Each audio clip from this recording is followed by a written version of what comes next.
Hey everyone, welcome and thank you so much for joining me for today's explainer.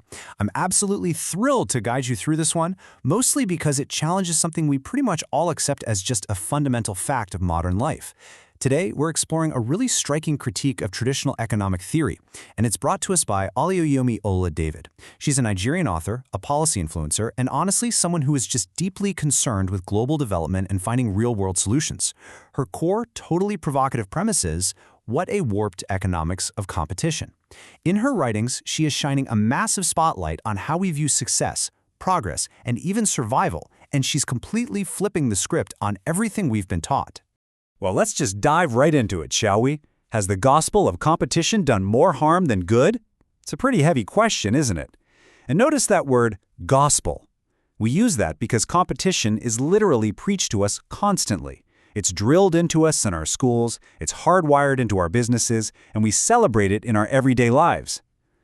But she believes that this current profit-driven model, this endless, exhausting race to beat the other guy, is fundamentally failing our planet.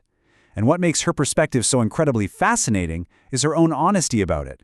She actually admits that she herself has pleaded guilty to preaching this exact economics of competition in the past. But after really observing the world, she's completely shifted her worldview. And I think this saying perfectly captures her core frustration with how we live today. Common sense is not common at all. It's a phrase we've all heard a million times, right? But she's using it here to point out a massive, glaring blind spot in our society. She's arguing that the way modern society operates right now, competing endlessly for resources and profits, is actually completely contrary to the natural order of things. We like to think we're being so rational and logical with our competitive free markets, but she suggests we've actually lost touch with the most basic, common-sense principles of how life actually works and sustains itself.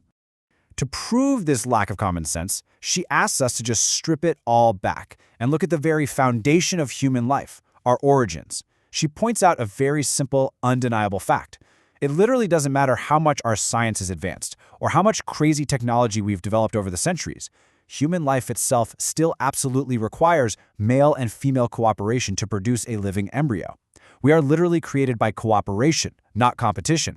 If the very spark of human existence relies on two forces coming together to share and create, she asks, well, why on earth have we built a society that glorifies fighting against one another just to survive? And you can scale this natural biology up perfectly into our industry in the things we create.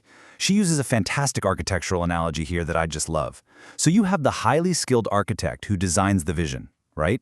And then you have the crude mason man who physically does the heavy lifting to actually build it. But it is only their partnership that delivers a lasting masterpiece.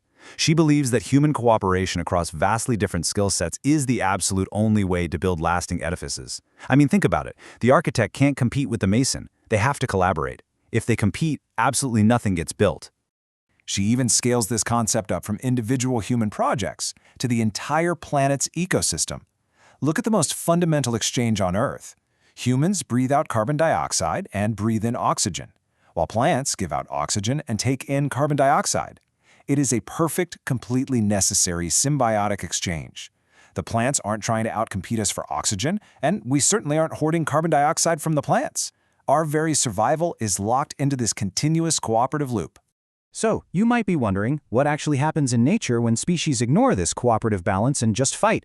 Well, she points out that if you take a peep into the natural ecosystem, the animals that primarily competed to survive, they're mostly extinct now. It's a striking observation. Meanwhile, the sustained flora and fauna, the plants and animals that are still here, thriving around us today, they are entirely reliant on cooperation and partnerships. It's like nature ultimately rewards those who figure out how to work together within the system, while it completely filters out the ones who only know how to take and fight.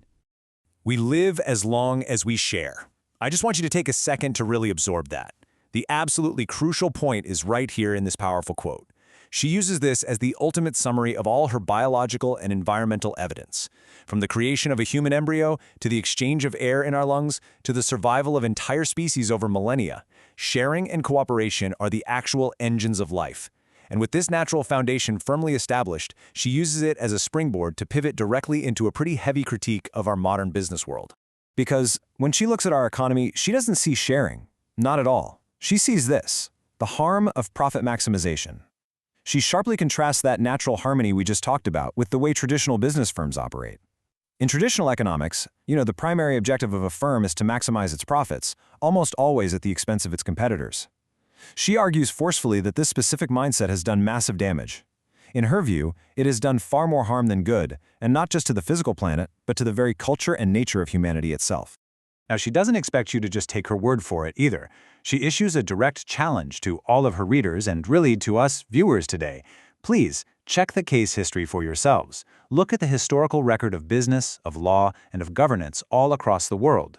She urges us to genuinely examine what individuals, corporate firms, and governments have done throughout history for the sole sake of personal or corporate profit.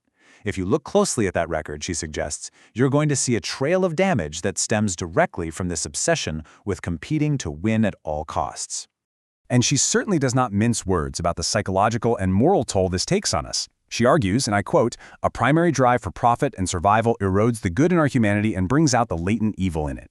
Now, as we explore this explainer together, our goal is to look at all information impartially, but we have to acknowledge that this is an incredibly sharp, uncompromising critique from her.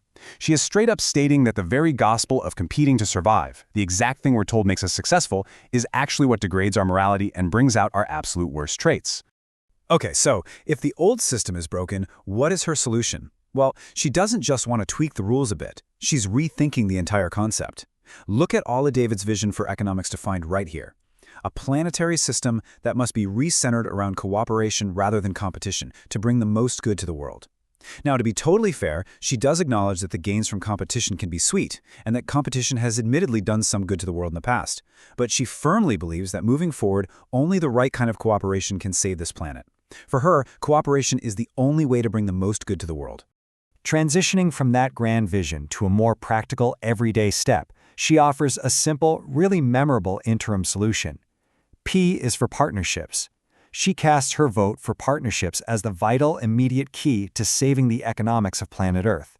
Whether it's between individuals, local businesses, or entire global nations, she's calling for us to shift our energy away from trying to destroy our rivals.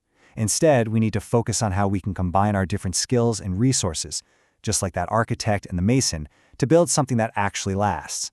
Which brings us to a final question I want to leave you with today, inspired directly by her closing thoughts.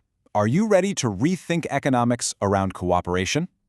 She asks us to share our thoughts, and I really encourage you to do exactly that in your own circles.